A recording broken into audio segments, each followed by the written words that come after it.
सालाबाद प्रमाणे याही वर्षी श्री देवळी गावाचे आराध्य दैवत म्हसोबा महाराज यांचे आजपासून यात्रा उत्सव सुरू करण्यात आला। दरवर्षी प्रमाणे याही वर्षी सकाळी मांडव डहाळची मिरवणूक पंचक्रोशीतून काढण्यात आली। यानंतर श्री म्हसोबा महाराजांना यथासंग पूजा अर्चा करून नैवेद्य दाखवण्यात आला। घोडे बैलगाड्या यांची वाजत गाजत मिरवणूक काढण्यात आली। अगदी पहाटे पासूनच गावातील प्रतिष्ठित व्यक्ती, लहान मोठे थोर या सर्वांनी दर्शनासाठी गर्दी केली। दरवर्षी प्रमाणे याही वर्षी हजारो भाविक या यात्रा उत्सवात सहभागी होताना दिसून येत आहे। या यात्रा उत्सवासाठी विशेष विद्युत रोषणाई करण्यात आली। खाद्यपदार्थांचे, खेळण्यांचे विविध स्टॉल बघायला मिळाले। उद्या याच दिवशी कुस्ती मैदान देवळी गाव येथे कुस्त्यांची दंगल बघायला मिळणार आहे। या उत्सवात अनुचित प्रकार घडू नये म्हणून विशेष पोलीस बंदोबस्त ठेवण्यात आला आहे।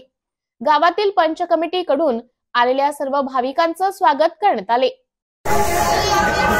देवळी गावातील ग्रामदैवत श्री म्हसोबा महाराज यांच्या यात्रा उत्सवाला आज प्रारंभ झालेला आहे। येथे सर्व उपस्थित भाविकांना या ठिकाणी पंच कमिटीच्या वतीने, सर्व ग्रामस्थांच्या वतीने या ठिकाणी हार्दिक शुभेच्छा आहेत। निश्चितच हा यात्रा उत्सव अनेक वर्षापासून या ठिकाणी सर्व धर्मीयांच्या माध्यमातून या ठिकाणी साजरा होतो।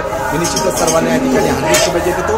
सर्वांच्या मनोकामना पूर्ण होत अशी म्हसोबा महाराजांच्या चरणी या ठिकाणी प्रार्थना करतो।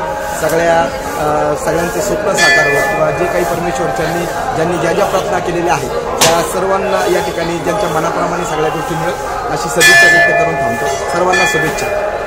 स्टार न्यूज साठी प्रतिनिधी मनोज औचिते, नाशिक।